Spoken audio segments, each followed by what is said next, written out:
श्रावण माह मातम्य दूसरा अध्याय। ओम नमो शिवाय। आप सभी का हमारे YouTube चैनल पर हार्दिक स्वागत है। सावन का महीना भगवान शिव का महीना होता है। भगवान शिव की आराधना करने का पावन महीना होता है ये। सावन के महीने में नियमित रूप से जो भी भक्त सच्चे मन से श्रावण माह के मातम्य सुनते हैं या सुनाते हैं, भगवान शिव की विशेष कृपा दृष्टि उन पर बनी रहती है। 14 जुलाई गुरुवार से सावन मास प्रारंभ हो चुका है और 12 अगस्त को सावन पूर्णिमा के दिन समाप्त होगा। आज से आप नियमित रूप से दिन के समय हमारे इस चैनल पर श्रावण माह मातम्य की आपको संपूर्ण रूप से वृतांत सुनाए जाएंगे। आपके पास दिन में जब भी समय हो, आप अपने समय के अनुसार श्रावण मातम्य को सुन सकते हैं। अगर ये वीडियो आपको पसंद आए तो प्लीज़ आप हर दिन नियम से बिना कहे वीडियो को लाइक कीजिएगा और कमेंट बॉक्स में मुझे बताते रहिएगा कि ये वीडियो आपको कैसी लग रही है। तो आइए आज आपको रसपान कराते हैं श्रावण माह मातम्य के दूसरे दिन के वृतांत के बारे में। भगवान शिव की भक्ति करने वाले व्यक्ति को संसार की सभी वस्तुएं प्राप्त हो सकती हैं। भगवान शिव अपने भक्तों की सभी मनोकामनाएं पूर्ण करते हैं और उन पर बहुत जल्दी प्रसन्न हो जाते हैं। सावन के महीने में नियमित रूप से शिवलिंग की पूजा करने वाले या भगवान शिव का ध्यान करने वाले भक्तों के जीवन में दुखों का सामना करने की शक्ति प्राप्त होती है और उनके जीवन के दुख दूर हो जाते हैं। श्रावण माह मातम्य दूसरा अध्याय। श्रावण मास में विहित कार्य। ईश्वर बोले, हे महाभाग, आपने उचित बात कही है। हे ब्रह्मपुत्र, आप विनम्र, गुणी, श्रद्धालु तथा भक्ति संपन्न श्रोता हैं। हे अनघ, आपने श्रावण मास के विषय में विनम्रता पूर्वक जो पूछा है उसे तथा जो नहीं भी पूछा है वह सब अत्यंत हर्ष तथा प्रेम के साथ मैं आपको बताऊंगा। द्वेष न करने वाला सबका प्रिय होता है और आप उसी प्रकार के विनम्र हैं, क्योंकि मैंने आपके अभिमानी पिता ब्रह्मा का 5वां मस्तक काट दिया था, तो भी आप उस द्वेष भाव का त्याग कर मेरी शरण को प्राप्त हुए हैं। अतः हे तात, मैं आपको सब कुछ बताऊंगा, आप एकाग्रचित होकर सुनिए। हे योगीराज, मनुष्य को चाहिए कि श्रावण मास में नियम पूर्वक नक्त व्रत करे और पूरे महीने भर प्रतिदिन रुद्राभिषेक करे। अपनी प्रत्येक प्रिय वस्तु का इस मास में त्याग कर देना चाहिए। पुष्पों, फलों, दांतों, तुलसी की मंजरी तथा तुलसी दलों और बिल पत्रों से जी की लक्ष्य पूजा करनी चाहिए। 1 करोड़ शिवलिंग बनाना चाहिए और ब्राह्मणों को भोजन कराना चाहिए। महीने भर धारण पारण व्रत अथवा उपवास करना चाहिए। इस माह में मेरे लिए अत्यंत प्रीतिकर पंचामृत अभिषेक करना चाहिए। इस मास में जो जो शुभ कर्म किया जाता है वह अनंत फल देने वाला होता है। हे मुने, इस माह में भूमि पर सोएं, ब्रह्मचारी रहे और सत्य वचन बोले। इस मास को बिना व्रत के कभी व्यतीत नहीं करना चाहिए। फलाहार तथा हविष्य दान ग्रहण करना चाहिए।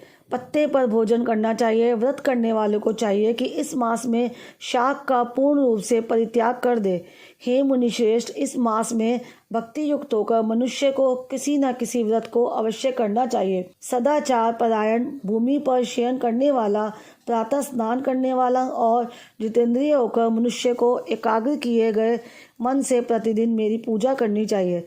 इस मास में किया गया पुष्पचरण निश्चित रूप से मंत्रों की सिद्धि करने वाला होता है।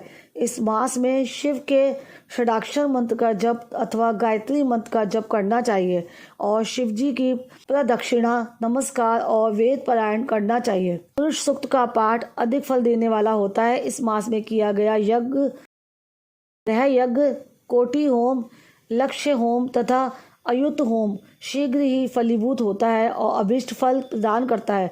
जो मनुष्य इस मास में एक भी दिन व्रतहीन व्यतीत करता है वह महाप्रलय पर्यंत घोर नरक में वास करता है। यह मास मुझे जितना प्रिय है उतना कोई अन्य मास प्रिय नहीं है। यह मास सकाम व्यक्ति को अभिष्ट फल देने वाला तथा निष्काम व्यक्ति को मोक्ष फल प्रदान करने वाला है। सप्तम, इस मास के जो व्रत तथा धर्म है उन्हें मुझसे सुनिए। रविवार को सूर्य व्रत तथा सोमवार को मेरी पूजा व भोजन करना चाहिए। श्रावण मास के पहले सोमवार से आरंभ करके 3.5 महीने का रोटक नामक व्रत किया जाता है। यह व्रत सभी वांछित फल प्रदान करने वाला है। मंगलवार को मंगल गौरी का व्रत, बुधवार व बृहस्पतिवार के दिन इन दोनों वारों का व्रत, शुक्रवार को जीवंतिका व्रत और शनिवार को हनुमान तथा नरसिंह का व्रत करना बताया गया है। हे मुने, अब तिथियों में किए जाने वाले व्रतों का श्रवण करें। श्रावण के शुक्ल पक्ष की द्वितीय तिथि को औदुंबर नामक व्रत होता है। श्रावण के शुक्ल पक्ष की तृतीय तिथि को गौरी व्रत होता है।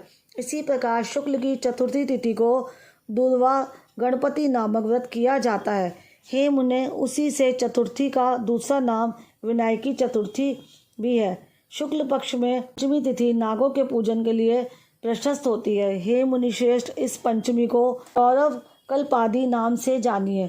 षष्ठी तिथि को सुपोदन व्रत तथा सप्तमी तिथि को शीतला व्रत होता है। अष्टमी अथवा चतुर्दशी तिथि को देवी का पवित्र रोपण व्रत होता है। इस माह के शुक्ल तथा कृष्ण पक्ष की दोनों नवमी तिथियों को नव व्रत करना बताया गया है। शुक्ल पक्ष की दशमी तिथि को आशा नामक व्रत होता है। इस मास में दोनों पक्षों में दोनों एकादशी व्रत तिथियों को इस व्रत की कुछ और विशेषता। श्रावण मास के शुक्ल पक्ष की द्वादशी तिथि को श्री विष्णु का पवित्र रोपण व्रत बताया गया है। इस द्वादशी तिथि में भगवान श्रीधर की पूजा करके मनुष्य परम गति प्राप्त करता है।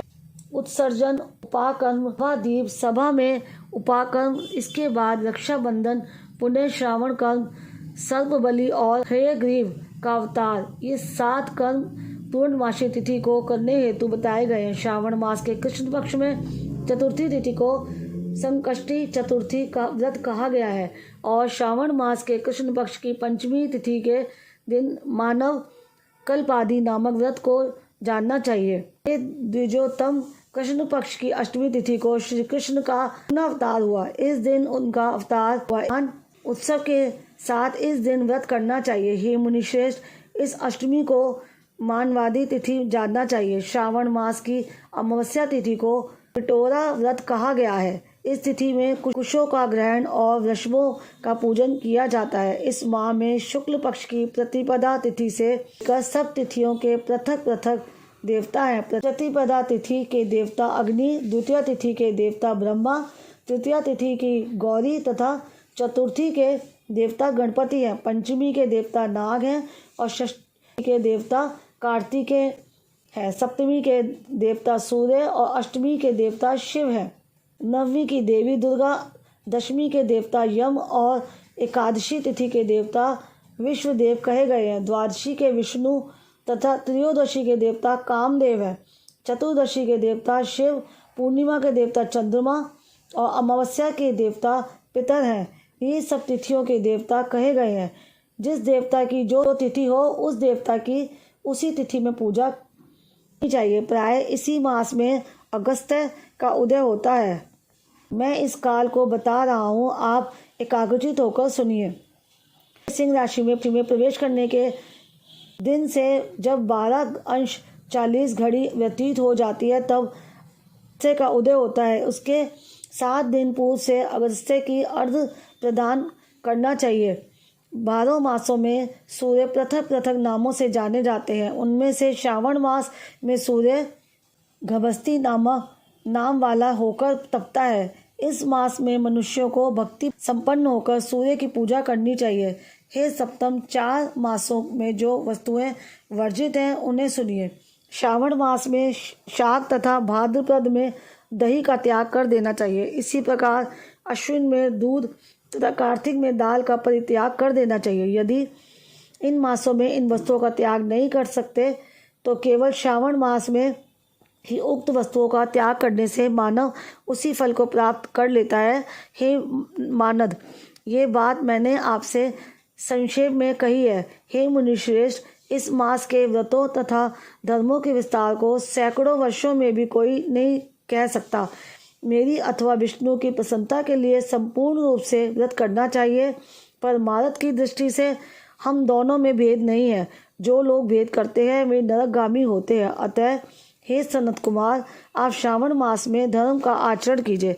इस प्रकार ईश्वर सनत कुमार संवाद के अंतर्गत श्रावण व्रतोपदेश कथन नामक दूसरा अध्याय पूर्ण हुआ।